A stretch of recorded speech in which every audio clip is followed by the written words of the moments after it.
starts right now. Suzanne Simpson's mother talking publicly for the very first time since her daughter disappeared a week ago. Suzanne was last seen near her home in Olmos Park. Several agencies have now searched over the past week, but still have not found her. As the night team's John Paul Barajas reports, many gathered to pray tonight at a Northside church, including her family members.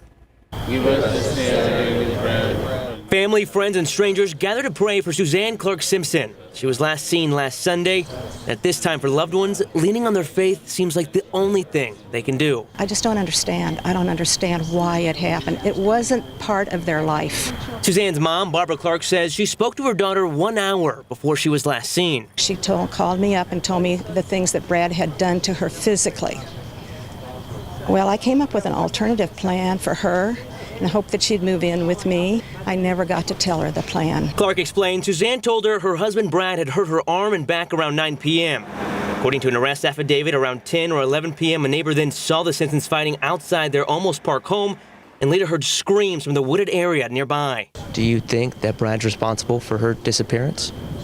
Angela, thank you. I agree with that. I would like to visit with him and ask him why. What happened? Clark adds the family's doing the best they can, but she is worried about Suzanne's 4 children. That's hard to know exactly how they're doing. And even as everyone tries to remain positive, Clark fears her daughter is no longer alive. I don't think she is, because I have not heard from her. Is there anything you say to Suzanne right now if she could hear you? Suzanne, we love you. We need you. And we pray for you. Now, Brad Simpson was arrested Wednesday on charges of assault, family violence, and unlawful restraint. But we want to note none of those charges are related to Suzanne's disappearance. We also want to add that KSAT did not hear of any active searches for Suzanne over the weekend, but we are expecting them to restart this week.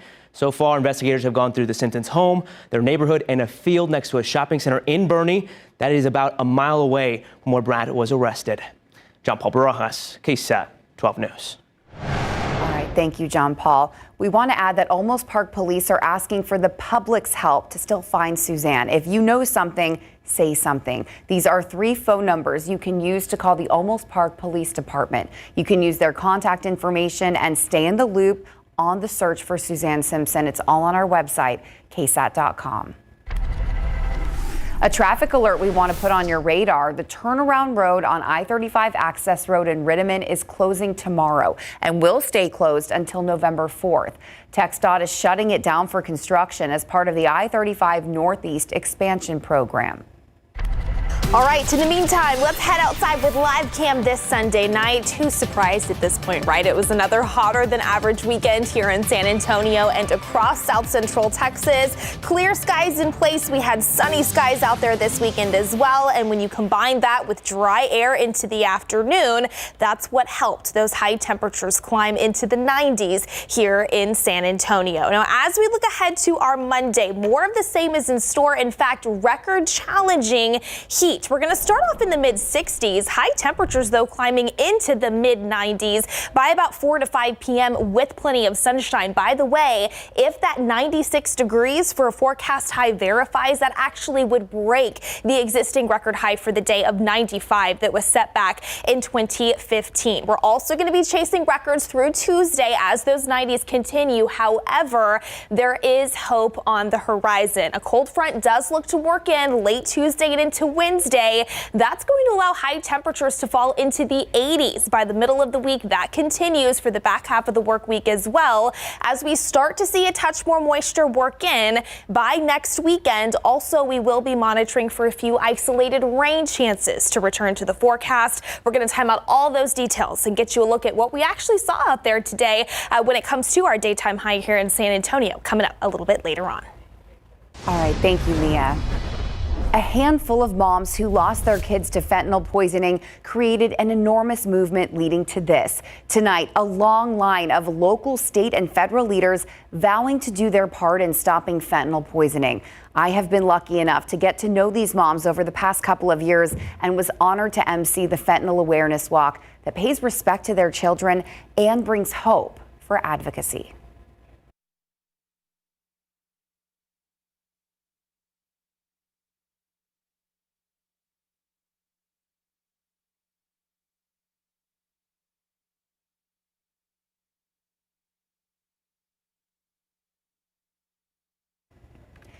We're sorry about the audio on that. That's not working, but it will be on our website, KSAT.com. We want you to know that there is help available, Narcan available, free to so many people, and just a beautiful, beautiful night tonight, recognizing the people who have died from fentanyl poisoning and all of the people who want to make that better. So definitely check that out on KSAT.com. We apologize for those technical issues. Well, 3 people, including a 9-year-old and an 11-year-old, were hit by a possible drunk driver while attending a vigil this morning. It happened just after midnight along Shane and Villamane roads.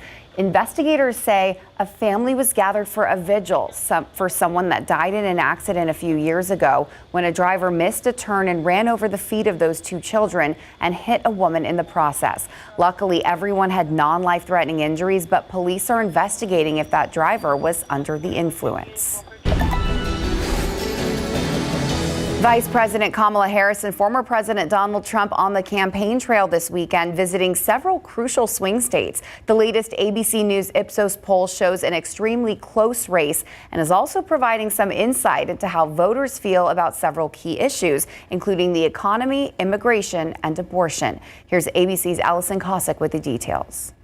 With just over 3 weeks until Election Day, Vice President Kamala Harris and former President Donald Trump are locked in a tight race. The vice president holding a rally in Greenville, North Carolina. With your help in 23 days, we will win. Harris released her medical records this weekend, criticizing Trump for not doing the same and for not agreeing to a second debate. Why does his staff want him to hide away? Are they afraid that people will see that he is too weak and unstable to lead America? A new ABC News Ipsos poll shows Harris with a narrow 2-point lead among likely voters nationally. The economy weighing on voters' minds. 59% believe it's getting worse, with just 23% saying it's getting better. The poll found 56% of Americans support restoring a national right to abortion, which Harris has advocated for. 56% of voters now favor deporting all undocumented immigrants, which Trump has proposed. The former president in Prescott, Arizona, promising to hire more border agents and continuing his anti-immigrant rhetoric. When I win on November 5th, the migrant invasion ends. During an interview with Fox News today, Trump using increasingly dark language to describe his political opponents. The people from within, we have some very bad people. We have some sick people, radical left lunatics. And I think they're and it should be very easily handled by, if necessary, by National Guard, or if really necessary, by the military. Vice President Harris's spokesperson responding immediately, writing, "This should alarm every American who cares about their freedom and security. What Donald Trump is promising is dangerous, and returning him to office is simply a risk Americans cannot afford." Allison Cossack, ABC News, New York. And KSAT has you covered this election season. You can head on over to our website, KSAT.com. Our Vote 2024 page is updated daily with new stories, and it's also the home of useful voting resources like sample ballots, polling locations, and more. Helping parents and welcoming them to a new community that they can learn from. So many expecting parents can feel lost or frightened, especially when they're told their baby will be born with Down syndrome. But as our Devin Karp explains, a local nonprofit exists to help those parents. Steve and Rose Newman say their daughter Lily has a smile you just can't forget. Go Lily, go Lily. She loves meeting people, she loves seeing people, she makes the funniest faces at people, she claps, and she's just excited to be around. She's a social butterfly. Oh yeah. You ready? But they'll never forget the moment on vacation when they got the phone call that she would be born with trisomy 21, otherwise known as Down syndrome. You mourn the loss of the life of your child you thought they were going to have, right? It's not that you're upset or anything, you'd have so many unknowns. The Newmans said finding out what to do next became a struggle, and that's when they heard about the Down Syndrome Association of South Texas. It's different. but not scary, and it seemed scary in the beginning. Magali Diaz is a parent just like Rose and Steve. She started working with the nonprofit when her own daughter was diagnosed. Since then, she's gone from a volunteer to the director of education, connecting new parents with families who can share their experiences and help. I think that it's all about community, and you don't have to do this alone. It's going to be much harder if you do this alone, but if you come and get involved and meet families, meet friends, you're never going to feel alone. Oh, you want to give him? Yay! The Newmans say their experiences in the Down Syndrome Association have made all the difference in Lily's life. Everybody is so open and friendly, and so it's not even just this, it's the side groups and the relationships that, because information is power. Devin Karp, KSAT 12 News. The Down Syndrome Association of South Texas is hosting its 24th annual walk and stroll event on October 26th. The nonprofit says this is one of the best ways to support what they do and provides them with the resources they need to help families. You can scan the QR code right there on your screen for more information or visit ksatcommunity.com. The SpaceX Starship rocket completed its 5th test flight in its dramatic fashion on the Texas coast. The ship launched off Boca Chica this morning and flew through space after detaching from its boosters. It fell to Earth 10 minutes after detaching before flying itself halfway around the world and falling into the Indian Ocean. No one was on board for the flight, but it's a key step into developing a fully reusable rocket system. Well, surveying the damage, Floridians up and down the Gulf Coast are cleaning up after the damage left by 2 hurricanes in a matter of days. An update on the cleanup efforts and what role the federal government will play on the road to recovery.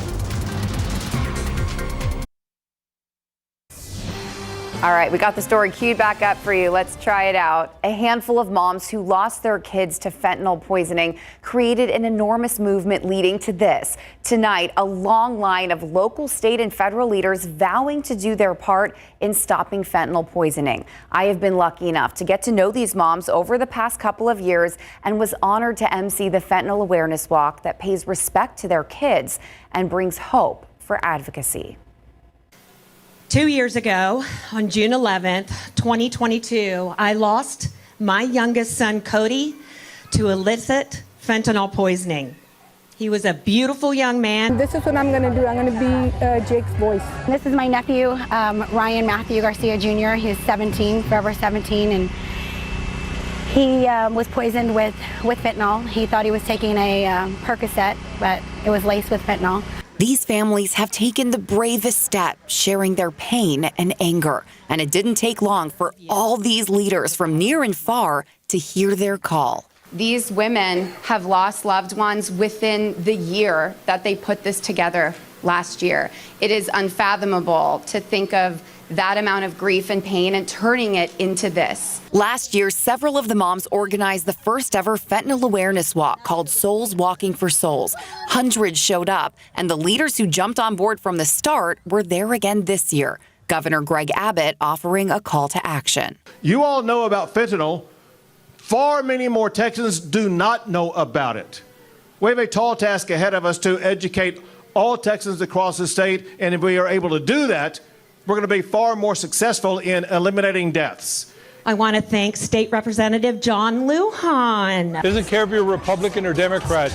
It doesn't distinguish that. And we need to make sure that we come together as a community and not be divisive. Each speaker echoed, it's about all of our futures. In the last 3.5 years, our state troopers have seized over 500 million lethal doses of fentanyl statewide.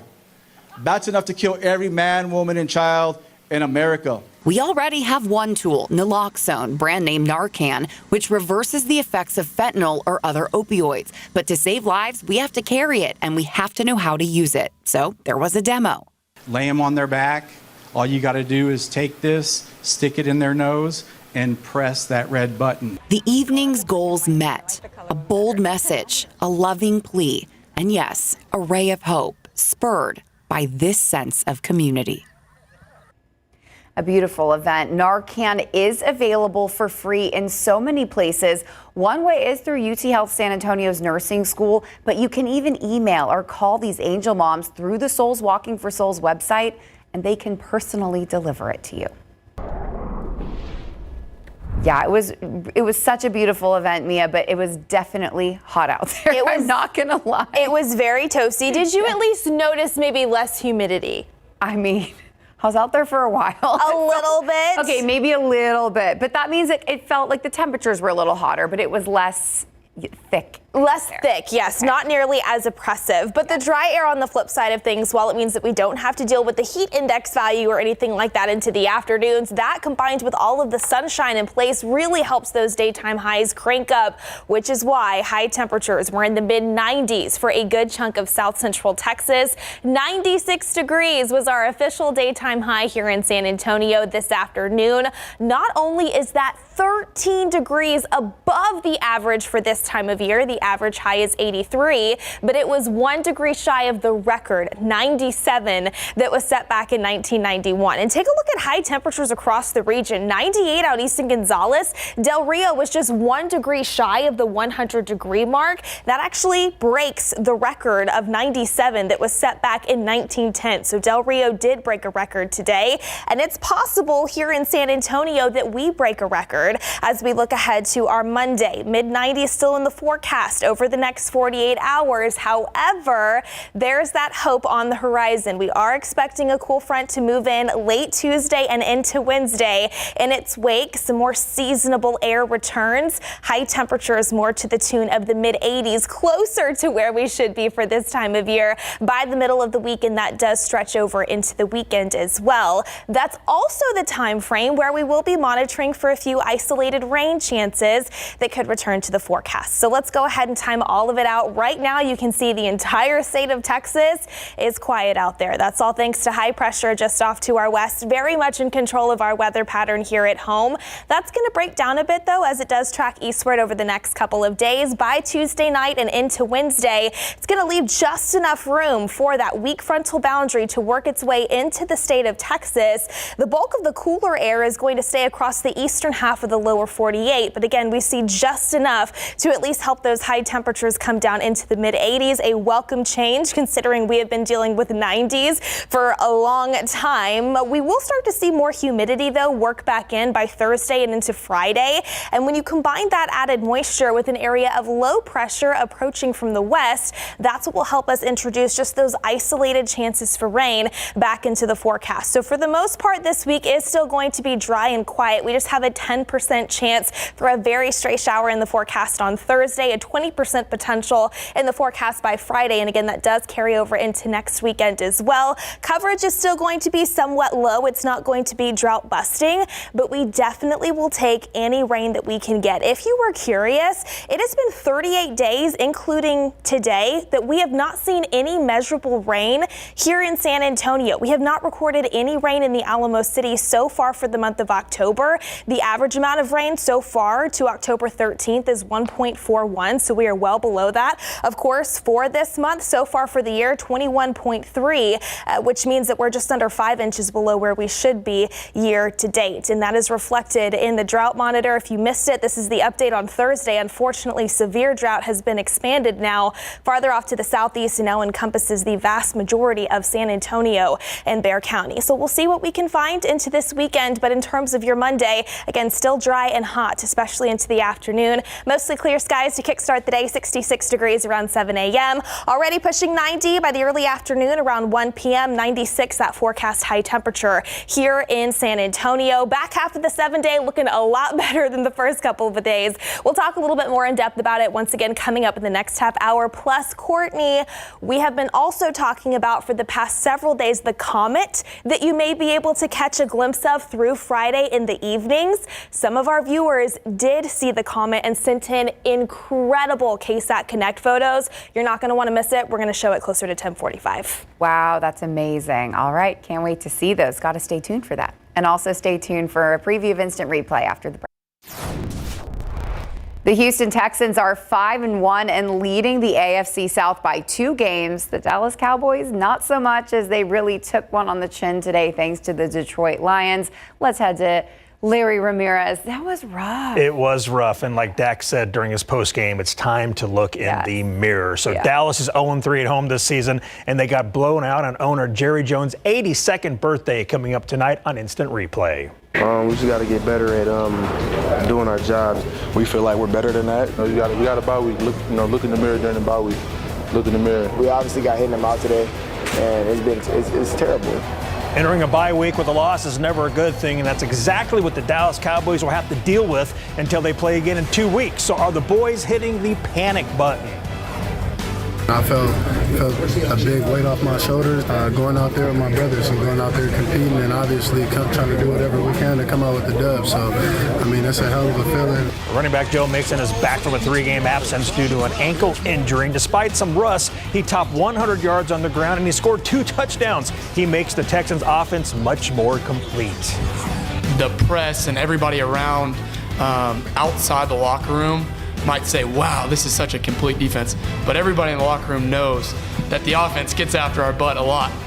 The defense was good Saturday's #1. Texas dominated Oklahoma in the Red River rivalry 34-3 to take back the Golden Hat Trophy. Quinn Ewers returned from an oblique injury to help the Horns knock the Sooners out of the top 25. Mary Rominger will have more live from Dallas. And here's your instant replay poll question for tonight. Is it time to move on from Mike McCarthy as the Cowboys head coach? Vote now at ksat.com/sports/poll, or you can use the QR code on your screen. Plus, we have the best of big game coverage from Week 7, a brand new 12's Top 12 and Spurs preseason hoops with a slimmer Keldon Johnson. That and more tonight, Courtney, on Instant Replay. I didn't get to say it to you, so hook 'em horns. Hook 'em horns. There Okay, you that's go. all I'm going to say. I was waiting for it. I won't be crazy about it, okay? But I'm very excited. I bet. Right. Thanks, Larry.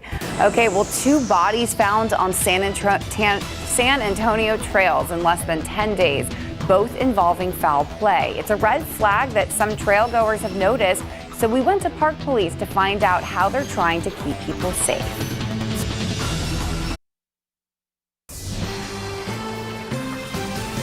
President Joe Biden is once again touring hurricane damage in Florida. Earlier this month, Biden toured damage from Hurricane Helene in Florida's Big Bend region. And on Sunday, he was in the Tampa-St. Petersburg region touring damage from Hurricane Milton. Brian Abel reports it comes as the president and other leaders have urged Congress to work to pass additional funding for disaster relief programs.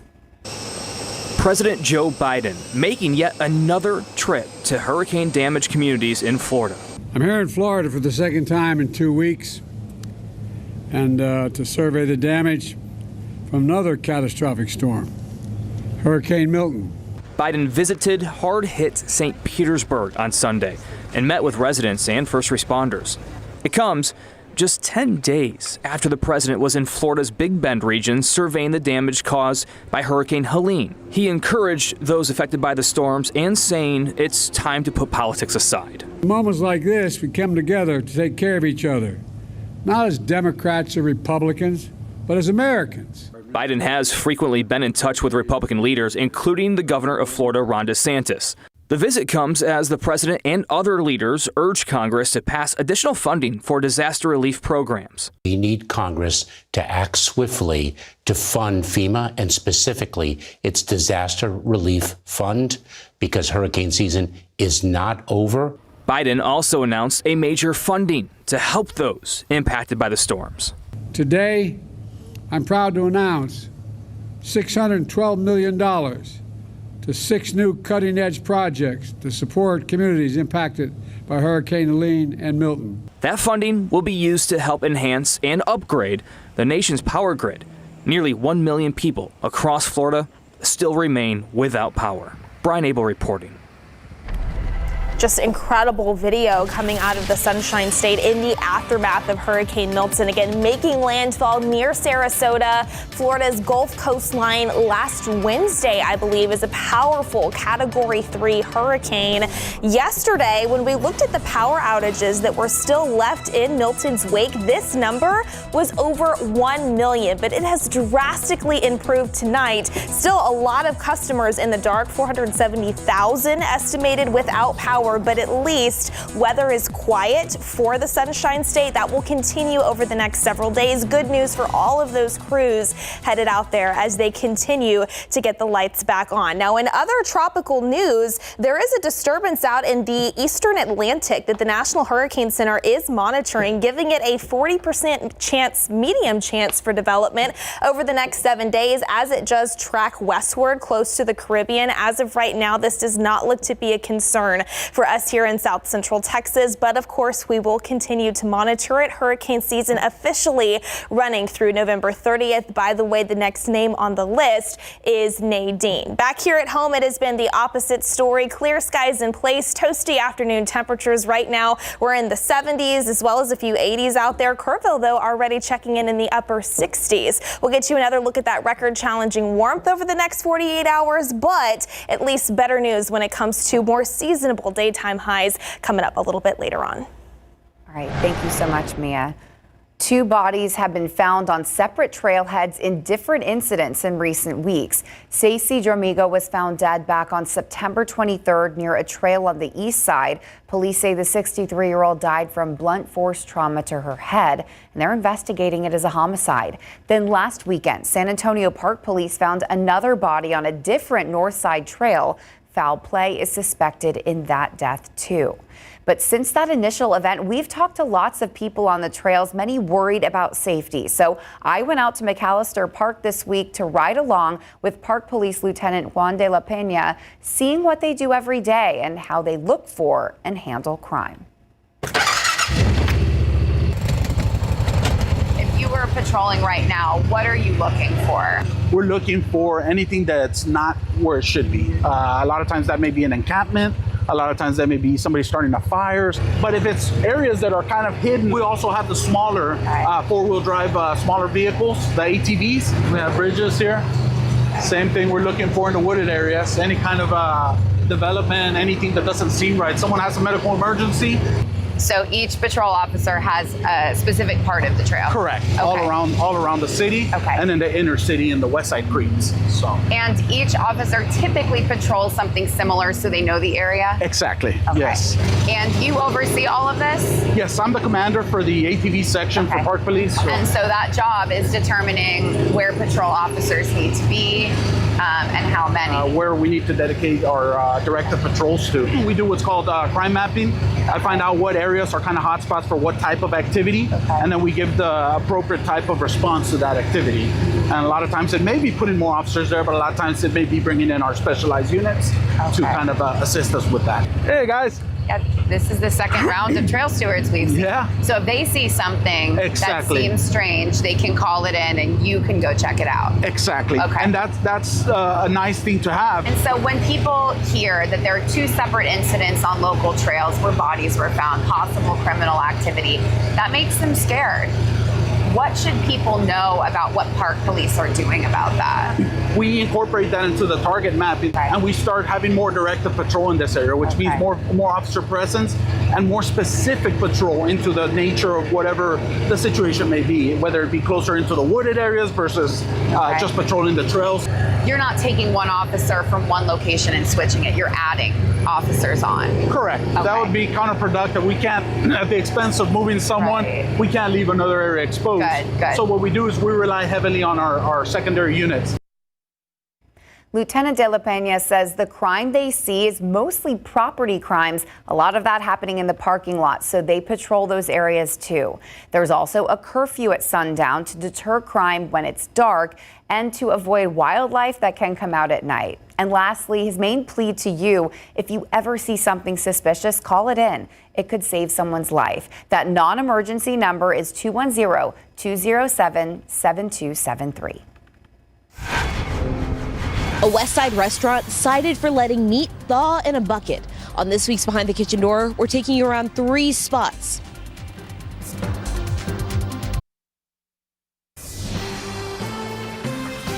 Dead roaches in a restaurant and rodent poop in an ice machine. Those are some of the things Metro Health saw in restaurants that could make you sick. In this week's Behind the Kitchen Door, how one restaurant avoided answering our Daniela Ibarra's questions.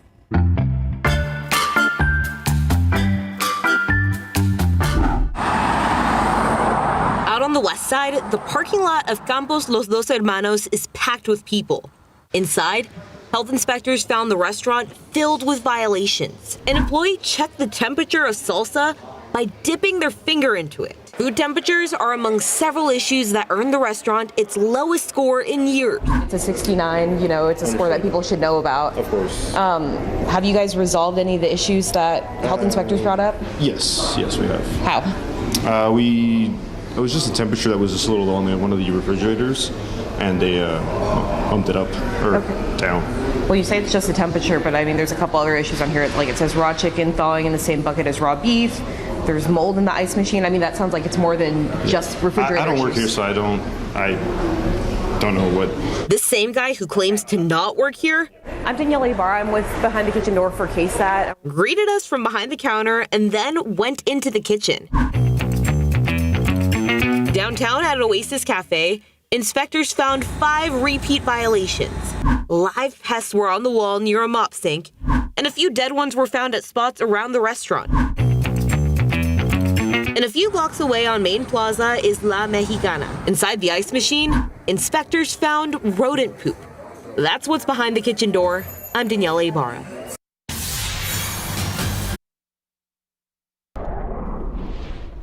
All right, you promised us. I promised. You promised. And we shall deliver the pictures. Okay, so KSAT Connect.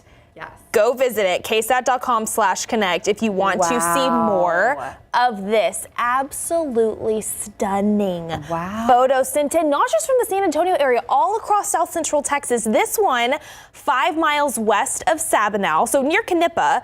You can see the comet there next to the windmill, all the stars at the top, gorgeous colors. How about this one? This was seen in Hallettsville, so now we go to the east side of South Central Texas, and you see that bright spot on the left-hand side of your screen? That actually is Venus. I was just going to say, should I guess? I should have had you guess. It was going to be Venus. Of course it was Venus. You just have to trust me. When you're looking for the comet over the next couple of evenings, because we will have more opportunities each evening through Friday, you're going to want to spot Venus first and then look to the east of Venus, look to the right of it, and that's where the comet will likely be visible. So this one's from Kendall County, absolutely gorgeous. This one from Von Ormy. So now we're getting into the southwest side of San Antonio. This one from Kerrville. Again, there's so many. So if you want to see more, ksat.com/connect. Thank you to everybody that have sent in all these wonderful photos. Please continue to do so over the next several days. And again, if you want to try and spot the comet, this is going to be visible through Friday, October 18th.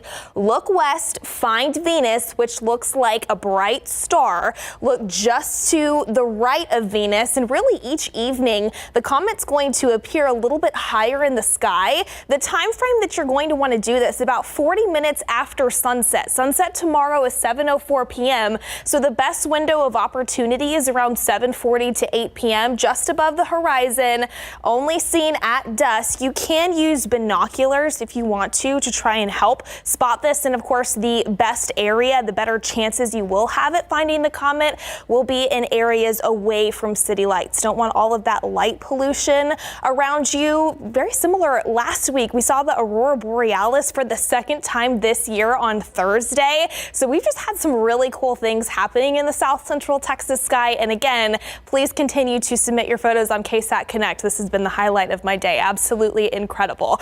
Okay, now when it comes to the weather department, we will be chasing records tomorrow and into Tuesday. Highs still in the mid-90s. We've got a forecast high around 96 degrees tomorrow in San Antonio. If that verifies, it would break the existing record high for tomorrow of 95. But never fear, we do have welcome changes that finally do look to work in by the middle of the week as we see a cool front work in. High temperatures come down to the mid-80s by Wednesday. That will continue into the second half of the week and even into next weekend as well. As we start to see a little bit more humidity work in by about Thursday and especially Friday, that's also when we will introduce a few isolated chances for rain back into the forecast. So kind of timing all of that out again. Here's a look at high temperatures across the United States tomorrow. While we are in the mid-90s here in San Antonio, even over in Houston as well, 80s along the Gulf Coast.